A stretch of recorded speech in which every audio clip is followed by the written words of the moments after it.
Municipal ఆఫీసులో జరిగిన సమావేశంలో పలాస ఎంఆర్ఓ మాట్లాడుతూ గ్రావెల్ అక్రమంగా తరలిస్తున్న మాట వాస్తవమే, మేము అంగీకరిస్తున్నాము. అర్ధరాత్రులు జరిగితే ఆ టైంలో అక్కడికి వెళ్లే పరిస్థితి లేదు, ఎమ్మెల్యే వద్దని తమ పరిస్థితిని చెప్పుకున్న ఎంఆర్ఓ ఈ మధ్యకాలంలో మాపై పలు రకాల వార్నింగ్లు వస్తున్నాయి, మాపై బళ్ళు ఎక్కించి తొక్కేస్తామని బెదిరించుకోవాల్సి వస్తున్నాయని తెలిపారు.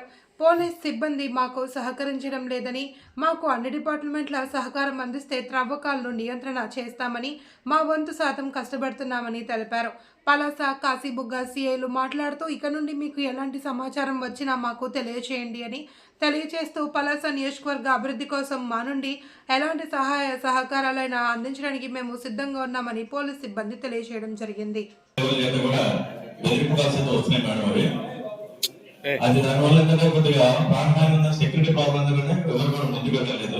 ఒకవేళ ధైర్యం చేసి పట్టుకుంటే రాబు పరిస్థితులు నేను మాట్లాడకూడదు. అందువల్ల ఏంటంటే పరిస్థితి సెక్యూరిటీ ప్రాబ్లం అయితే ఉండబెడుతుంది.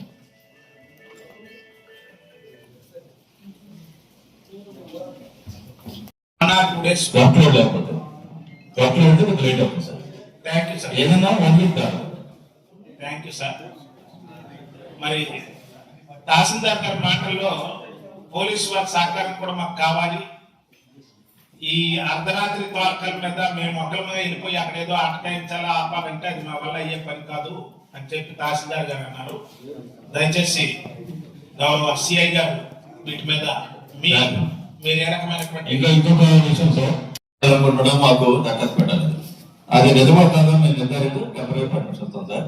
ఎంతవరకు తీయాలని చెప్పేసి ఎంత సర్ఫేస్ నుంచి 1 ఫీట్ 2 ఫీట్ అనేది మేము పర్మిషన్ ఇస్తాం సార్. కానీ ఇక్కడ అది ఏదో ప్లస్ ఇంకోటి ఏమంటున్నారంటే ట్రాక్టర్స్ కి వచ్చేసేవాడికి మాకు సేంద్రియ ఫీజు ఎక్కువైపోతుందండి, అందువల్ల మేము పర్మిషన్ తీసుకోవాలని చెప్పేసి సొంత భాషలో చెప్తున్నారు సార్. ఒకసారి మేడం గారు సేంద్రియ ట్రాక్టర్కి ఎంత ట్రాన్స్పోర్ట్ అవుతుంది, లారీకి ఎంత, ఒకసారి సేంద్రియ వాళ్ళకి చెప్తే దాన్ని మేము కట్టడి చేస్తాం సార్. ఇంకో విషయం ఏంటంటే మన గ్రామాల్లో ఏం చేస్తారంటే కొండలన్నీ ఆల్మోస్ట్ పోయి అయిపోయాయి, ఎక్కడ లేవు. ఇప్పుడు ఏంటంటే టీ పట్టా లాంటివి మేము పట్టారు. ఆ టీ పట్టా లాంటివి ఏంటంటే ఆ రైతుకి ఎంతో సమ్ అమౌంట్ ఇచ్చేసి ఆ రైతుకి పర్మిట్ చేసుకొని అతనికి తోగాలే జరుగుతుంది సార్. ఇప్పుడు టీ పట్టా ల్యాండ్లో తీసుకోవాలి, ఎక్కడ తీసుకున్నా కూడా పర్మిషన్ పట్టాలి సార్. ఇప్పుడు విన్నారు కదా, దయచేసి మీరందరూ ఉన్నాం ట్రాన్స్పోర్టర్స్. ఏ రైతు పొలంలోనైతే మనం మట్టి తవ్వాలనుకుంటున్నామో ముందు ఆ రైతు తోటి దరఖాస్తు చేయించాలా, ఏ పర్పస్ ఆయన మట్టి తీయాలనుకుంటున్నాడో ఆ కారణం కూడా ఆ దరఖాస్తులు తెలియజేయాలా. వాల్టర్స్ చట్టం ప్రకారం వాళ్ళు ఏదైతే కట్టమంటారో దానికి ఆ డబ్బులు కడితే వాళ్ళు పర్మిషన్ ఇస్తారు రెవెన్యూ వాళ్ళు మట్టికి సంబంధించి. అది విధంగా మిమ్మల్ని ఫోన్ కాల్స్ వస్తున్నాయి అన్నప్పుడు మీ పక్కనే పోలీస్ డిపార్ట్మెంట్ ఉందండి. మనం మనుషుల మధ్య ఉన్నాం, ఎక్కడ రోడ్లో అడవుల్లో లేవు. ఒక్కసారి కంప్లైంట్ ఇస్తే అలాంటి వ్యక్తులు ఎవరో ఈ రోజు ఇక్కడ ఉన్న ప్రతి ఒక్కరికి తెలుస్తుంది. తొక్కించేస్తారు, చంపించేస్తారు వ్యక్తులు పలాసలో ఎవరున్నారో అందరికీ తెలుస్తుంది. తెలిస్తే వాళ్ళకి సిగ్గు అనిపిస్తుంది, వాళ్ళ మీద కూడా యాక్షన్ మేము ఈజీగా తీసుకొని చెప్పకుండా నాకు ఎలా తెలుస్తుంది? ఆ నిషం పెట్టి మనం వాళ్ళని వదిలేయలేం కదా. వదిలేయడం సమస్య మేడం. ఈ రోజు మా సైడ్ ట్యాక్స్ మీరు చూస్తారు, నేనైతే హామీ ఇస్తాను మేడం. అలాగే పోలీసు వారి సైడ్ కూడా మా సెక్యూరిటీ ఏర్పాటు చేస్తున్నాడు. అయితే మేము అడిగిన ప్రశ్నకు మీరు వివరణ ఇవ్వలేదు. ఇప్పుడు ఏదైతే జిరాయితీ పొలాల్లో కానీ రైతువారి పొలాల్లో కానీ పర్మిషన్ తీసుకోవాలి సార్. ఒక బోర్ తీయాలన్నా కానీ పొలం మట్టి తీయాలి కానీ ఎక్కువ పర్మిషన్ తీసుకోవాలంటే, కానీ ఇక్కడ పర్మిషన్ తీసుకున్న అలవాటు ఎవరికి లేదు సార్. అదే ఇప్పుడు మనం ఇప్పుడు అది అలవాటు చేయడం కోసమే అసలు వాటర్ చట్టం ప్రకారం ఏ విధంగా మేము పర్మిషన్ అప్లై చేయాలంటే మీరు కొంచెం మొదలు పెట్టాలంటే ఈ పరిస్థితి ప్రెస్ తెలుసు, ఎంప్లాయీస్ తెలుసు, గ్రౌండ్ స్టాఫ్ అందరికి తెలుసు. కానీ ఆ టైంలో మా వాళ్ళు కానీ కమాండ్ ఆపరేషన్ లేకుండా చేయలేకపోయినా కానీ మరుసటి రోజు పలానా ఓటు రాత్రిపూట గ్రావెల్ తవ్వకాలు చేసుకోవాలన్నది యాక్షన్ తీసుకొని రిపోర్ట్ ఇస్తే మనం యాక్షన్ తీసుకోవచ్చు. కానీ పోలీసు వాళ్ళ సైడ్ ఏంటంటే మాకు ఫిజికల్ గా అప్పచెప్తే మేము యాక్షన్ తీసుకుంటామండి, మీరు ఓన్లీ పేపర్ పెడితే మేము యాక్షన్ తీసుకోవాలన్నట్టుగా గత సందర్భాలు ఉన్నాయి. దాని మీద మాకు క్లారిటీ ఇస్తే ఒకళ్ళ మీద మనం యాక్షన్ చేసుకుంటే రెండోసారి నైట్ తవ్వకాలు ఆగిపోతాయండి. ఓకే, మంచి ప్రశ్న మీరు వేశారు, అందుకనే మనం ఇన్ని డిపార్ట్మెంట్ తో కలిపి పెట్టుకున్నాం. నమస్తే మేడం, అందరికీ నమస్కారం. ఏదైనా స్పెసిఫిక్ అనేది రిపోర్ట్ లో ఉండాలి. ఒక విఆర్ఓ ఆపుకొని వెళ్ళిపోయాడు అంటే డాక్టర్ నెంబర్ అయినా ఉండాలా, మనిషి నెంబర్ అయినా ఉండాలి. వేగ్ రిపోర్ట్ అనేది మాత్రం మనం యాక్షన్ తీసుకోవడానికి వీలు పడుతుంది. ఒకటి నెక్స్ట్ మన సాధ్యం రిపోర్ట్ పంపించాను. సూదికొండ ఏరియాలో మైనింగ్ అవుతుంది, ఇల్లీగల్ ఆపరేషన్ అవుతుంది. మీరు వెరిఫై చేసి గ్రౌండ్ రిపోర్ట్ నాకు పంపించాలి.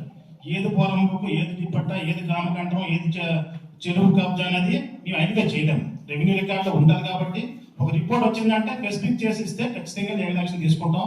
ఇప్పుడు జగన్నాథపురం నుంచి పేపర్లు వచ్చింది, వెరిఫై చేశారు, ఒక 5 నెలల దాకా రిపోర్ట్ ఇచ్చారు.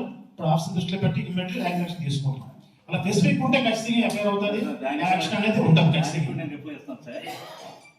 ఇప్పుడు మీరు సూర్యకొండ విషయం చెప్పారు సార్, దాని మీద ఏంటంటే ల్యాండ్స్ గురించి మీకు మేము రాయలేదు సార్.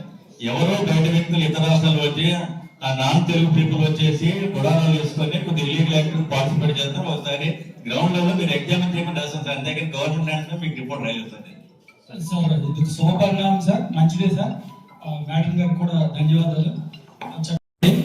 ఇది ఈరోజు మేడం గారు పెట్టినటువంటి మీటింగ్, ఎందుకంటే మీ అందరికీ అర్థమై ఉంటుంది మన పలాస బాగుండాలి.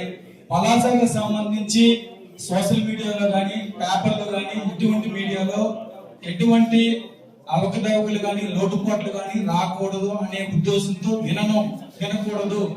అందరం చక్కగా సమన్వయంతో పనిచేయాలి, సరిగా మనందరం కూడా ముందుకు వెళ్ళాలి, మన పలాసాన్ని అభివృద్ధి చేసుకోవాలనేటువంటి ఆలోచనతో ఈ కార్యక్రమం ఏర్పాటు చేయడం జరిగింది.